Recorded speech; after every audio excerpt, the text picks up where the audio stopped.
SER Podcast.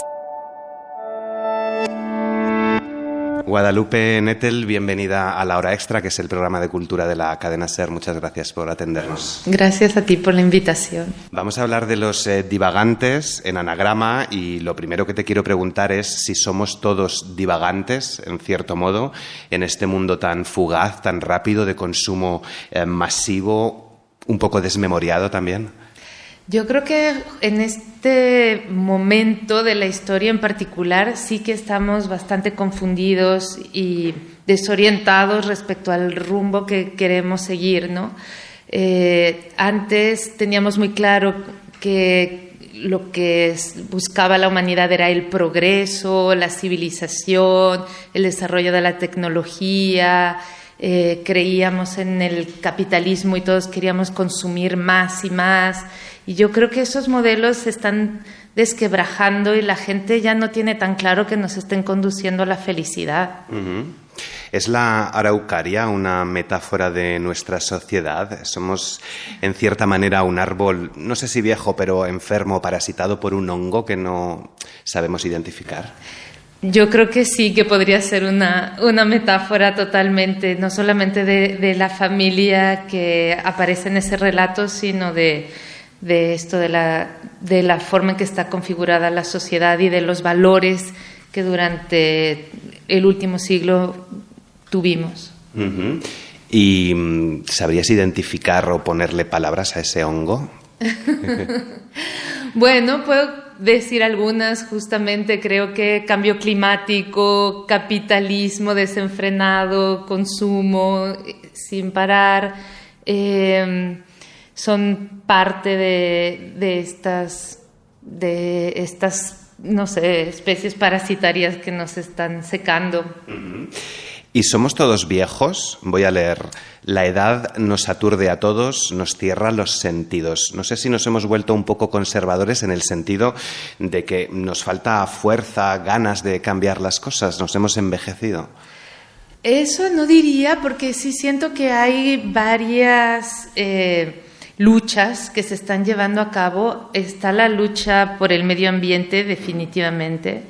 Fridays for Future y los jóvenes que están en eso y que están con todas sus fuerzas tratando de rescatar el planeta. También está la comunidad LGBT+, está el feminismo, las comunidades indígenas que también están tratando de luchar por su autonomía.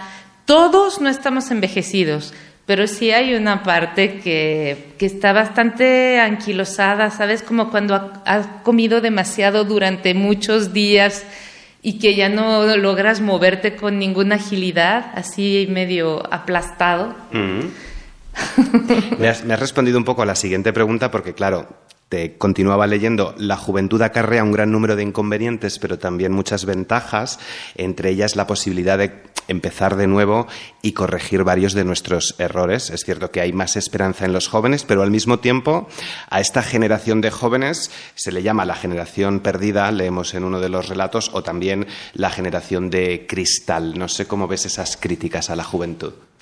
No creo mucho en estas generaciones de cristal y la mía era la X. Entonces, imagínate, y de ahí de la generación que X es, ¿por qué nos llamaban X? No sé, tal vez era como la generación que no importaba o la espantosa incógnita, pero no sé, no tengo idea de por qué nos llamaban así. Sin embargo, también había esta idea de que ya no estábamos un poco perdidos y de ahí salieron, por lo menos te puedo citar varias escritoras y escritores bastante buenos. Mm-hmm. Y luchas como la del cambio climático que has mencionado, o la del feminismo, o la lucha LGTBI, ¿son posibles también con una sociedad tan polarizada? Yo creo que son posibles y son necesarias. Son muy, muy necesarias. Y que han hecho ya cambios enormes desde que yo nací hasta ahora. Por ejemplo, siento que justamente las familias han cambiado, la idea, por ejemplo, de las parejas homosexuales se ha naturalizado, se reivindica. Hay mucha gente que está experimentando un amor más libre y que se puede divorciar con muchísima mayor naturalidad que, por ejemplo, la generación de mis padres o de mis abuelos, y que eso no implica ser pues excluido de la sociedad ni cae ningún oprobio sobre ellos, ¿no? Uh-huh. Tu literatura bebe mucho de la naturaleza y de los animales. ¿Por qué dirías que pasa eso? Porque me gusta observarlos muchísimo, siento que aprendo mucho acerca de los seres humanos cuando veo a los animales.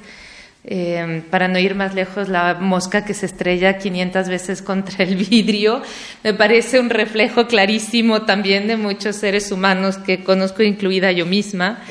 Y no sé, los castores que se preocupan tantísimo y van con esa actitud completamente estresada para juntar sus troncos, y no sé, me parece que es un gran reflejo de quiénes somos y nos permite saber más acerca de nuestra propia naturaleza. Los diferentes relatos, bajo mi punto de vista, tienen dos hilos conductores, dos nexos. Por un lado, la familia o las relaciones familiares, por otro, el éxito y el fracaso. Quería empezar por lo de las relaciones familiares porque atraviesan los relatos la incomunicación entre diferentes generaciones, el no conocer a tus familiares, el no reconocer a tus hijos. La familia perfecta y feliz no existe, es una utopía, y es la familia el centro de esta obra. Creo que sí es el núcleo de varios relatos, y me gusta pensar que a partir de la familia nos vamos hablando acerca del barrio y luego de la ciudad y luego de la sociedad y luego de los tránsitos, ¿no? Como el exilio latinoamericano que toco en el relato Los Divagantes, o como del encierro, más que de la pandemia, el confinamiento y todo lo que puede implicar, todo el peligro que tiene una sociedad confinada y controlada. Yo creo que se parte de la familia, pero va hacia afuera. Uh-huh. La familia es quizás lo más íntimo y también lo más universal, ¿no? Por lo que... Sí, no sé si todas se parecen. Yo creo que la familia feliz, perfecta, no, eso no existe, como no existe tampoco un ser humano feliz y perfecto durante siempre. O sea, todos tenemos, por fortuna, la experiencia humana es ensayo y error, y como decía Julio Ramón Ribeiro, seres imperfectos en un mundo imperfecto, estamos condenados a recibir migajas de felicidad.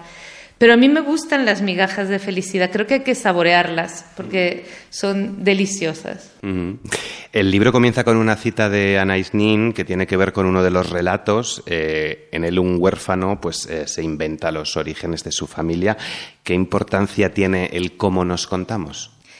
Creo que sí, no, esa cita realmente abarca la mayoría de los relatos, si no es que todos, porque tiene que ver con, primero, quiénes somos, con la infancia de nuevo. Freud decía, infancia es destino, y lo que quería decir es que las experiencias que te marcaron durante la infancia forman tu carácter y forman también las gafas, la graduación de las gafas con las que vas a ver el mundo, ¿no?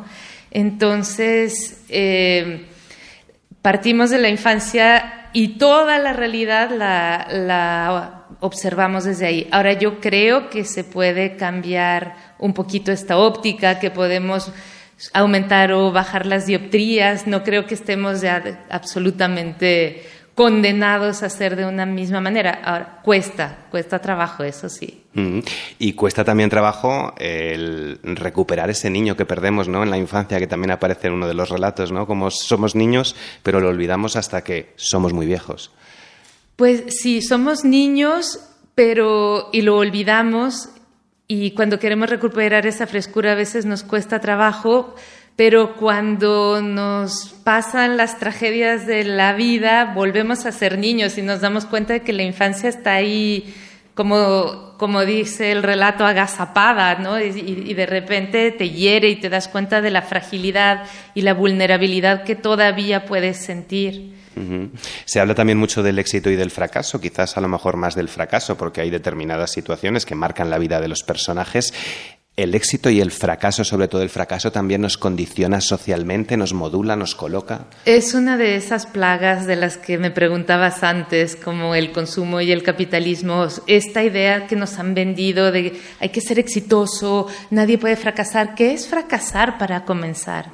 O sea, si te partes la cara, bueno, habrás aprendido algo, ¿no? Y tal vez eso te sirva más que, no sé, que haber tenido éxito en esa micro cosa que tanto deseabas. Y realmente sí, son como zanahorias que vamos persiguiendo a lo largo de la vida y que nos impiden disfrutar del presente y de las relaciones. ¿Cuánto sacrificamos por la idea de éxito laboral, por ejemplo? ¿No? ¿Cuántas relaciones, cuántos placeres, cuánto cansancio nos cuesta?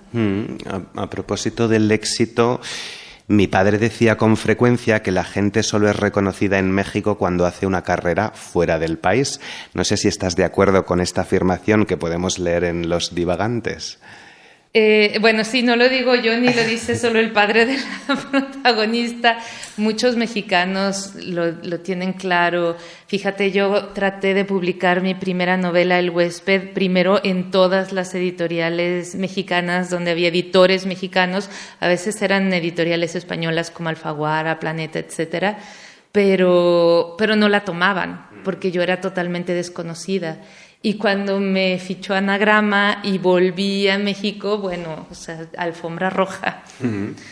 ¿Y te ha costado digerir el éxito? ¿Te ha cambiado, sinceramente, de alguna forma el haber sido finalista al Booker?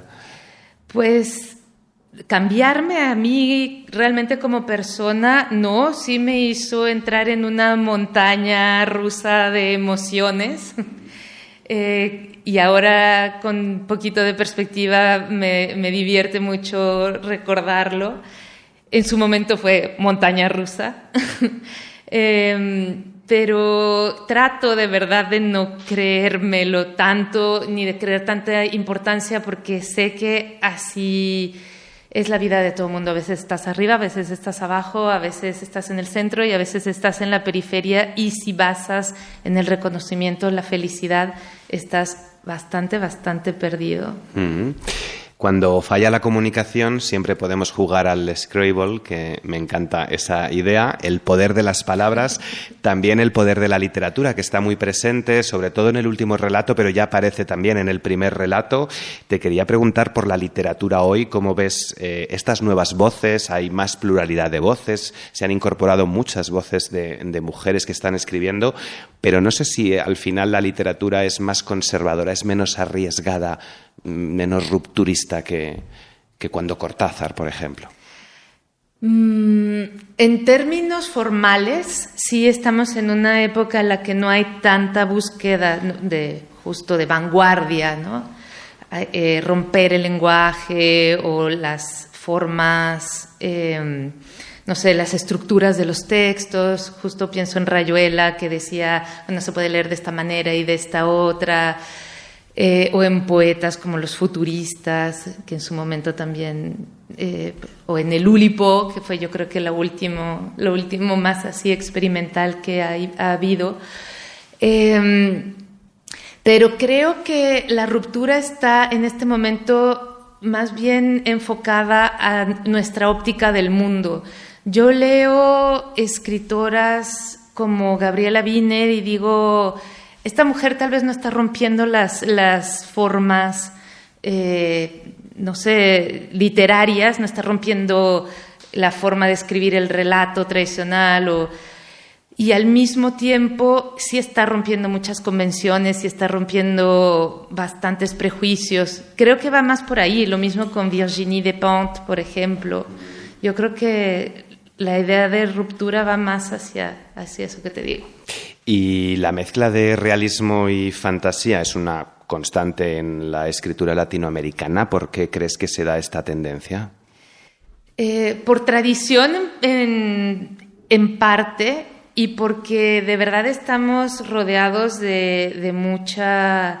Pues a mí me encanta ver que la gente tiene miles de supersticiones y que te cuentan que vieron un fantasma el fin de semana pasado con absoluta certeza. Sí, es nuestra realidad, pero tal vez, no sé si en algunas partes de España, pienso en las comunidades gitanas, por ejemplo, también pasa eso. En el relato de los divagantes, que habla del exilio como más adelantado, aparece un albatros. ¿Qué hacía un albatros en un lugar tan alejado de su hábitat natural? Si un albatros abandona el hogar, solo puede ser para salvar su vida. Entiendo que es una metáfora también de la migración, ¿no? Ese pájaro que tiene que abandonar su hogar y que muchas veces muere en el mar, exhausto. Sí, el albatros es un ave que me encanta y que varios escritores han tomado como el símbolo del poeta, porque vuela a unas alturas impresionantes y con una agilidad, una majestuosidad, una gracia con sus alas enormes, pero cuando está en tierra no logra moverse, es lo más torpe del mundo, se tropieza y no sabe qué hacer con esas alas. Entonces el poeta es muchas veces así. Borges era así porque sabía lenguas muertas y se conocía todas las mitologías y de repente no sabía amarrarse los cordones de los zapatos, dicen que había que ayudarlo a vestirse. Entonces es un símbolo de esta disparidad que a veces tenemos los seres humanos, ¿no? Te iba a preguntar si había un homenaje a Baudelaire, pero sí, efectivamente, hay homenaje a muchos poetas que han usado a este pájaro. ¿Cómo ves América Latina hoy a propósito del exilio? Bueno, hay muchísima migración, por supuesto, pero bueno, creo que eso es algo que siempre ha estado en el ADN de la humanidad. Piensa que durante muchísimos milenios los seres humanos fuimos más errantes que asentados. Hay libros que lo explican, que los asentamientos son algo bastante moderno. Y yo creo que exilio siempre ha habido y siempre habrá, y con el cambio climático pues más. Ahora, la forma en que es recibido sí puede ser vergonzoso. A mí me da muchísima vergüenza que estos migrantes que vienen de Centroamérica con todos sus ahorros a cuestas y las donaciones de su familia para ayudarlos, de repente se vean secuestrados por la violencia o el crimen organizado que los despoja de absolutamente todo lo que tienen. Ese tipo de cosas me hacen pensar que somos una porquería como especie, ¿no? Bueno, no todos somos así, por suerte. ¿Y qué responsabilidad tiene ahí la literatura, la cultura en general, para frenar determinados discursos o personajes populistas como Milei en Argentina, por ejemplo? Yo creo que la misma que tenemos todos los seres humanos, la misma responsabilidad tenemos los escritores. Cada quien debe luchar desde sus fronteras y cuando se siente capaz y lo puede hacer. Si se te acaba de morir el padre y quieres escribir acerca del duelo y del dolor enorme que te produjo eso, en vez de escribir del el narcotráfico o de la trata de personas, tráfico de personas, pues también tienes todo el derecho de hacerlo, de hacer literatura intimista y nada más, ¿no? Uh-huh.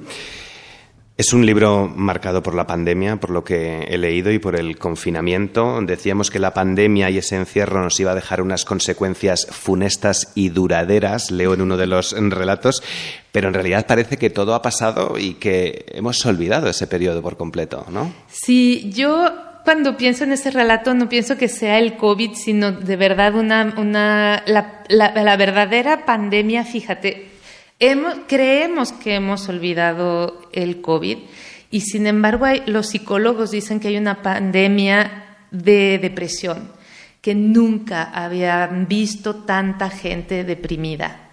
En este momento la salud mental es un tema fundamental, la UNESCO ya lo declaró así, y la OMS, hay una emergencia prácticamente en ese sentido, y yo creo que eso sí tuvo que ver o lo desencadenó no solamente el hecho de haber estado confinados y de haber perdido tantos seres queridos y de haber visto la muerte tan cerca y de haber visto la fragilidad que implica en realidad la vida, sino también las reflexiones que tuvimos durante ese momento acerca de el destino, el rumbo que lleva el planeta y de lo poco que podemos hacer como individuos separados, ¿no? Esa sensación de impotencia enorme que a veces tenemos y frente a unos gobiernos que de verdad parece que están ciegos o abúlicos o que solamente les interesa enriquecerse. La vida en otro lugar es un relato que tiene lugar en Barcelona. Te quería preguntar qué relación tienes con esa ciudad en particular y con España en general. Bueno, yo viví en Barcelona 3 años y medio, fueron 3 años y medio bien importantes para mí. Conocí por fin al editor de mi vida y, bueno, a la casa editorial, porque ahora hay una editora al frente. También a uno de mis autores favoritos que nunca hubiera imaginado que crearía una amistad con él, que es Enrique Vila-Matas.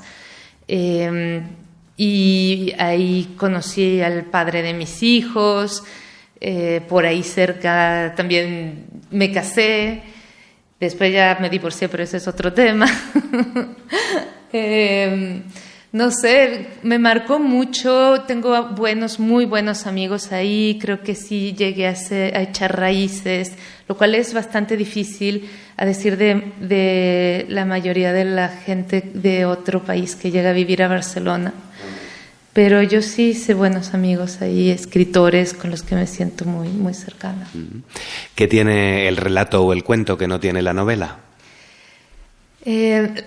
Bueno, la posibilidad de trabajarlo más, de asirlo, de tirarlo con mayor ligereza a la basura cuando no funciona. No sé, creo que son pequeñas joyas que uno trata de perfeccionar lo más posible.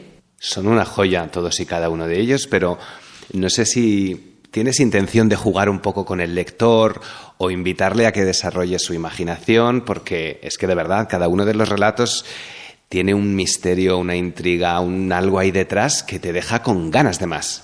Sí, en ese sentido son como proyectos de novela que no llegaron a desarrollarse, pero me gusta mucho que el lector complete, así como yo completo a partir de una imagen que veo en la calle. No sé, por ejemplo, este árbol que estaba a punto de caerse sobre una casa, y yo me preguntaba, ¿y por qué la familia no querrá tirar ese árbol? ¿Por qué estará viviendo bajo el peligro de que les destroce toda la casa?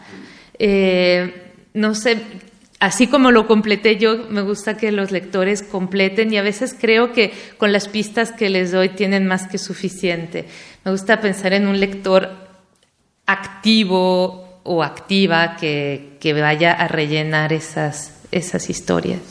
Pues les invitamos a leer Los Divagantes con Anagrama, y me quedo con una única frase de uno de los personajes con el que me he identificado mucho: a veces tengo ganas de destruirlo todo. Guadalupe Nettel, muchas gracias por haber estado con nosotros. Gracias a ti, destrúyelo todo. Cadena SER, la radio.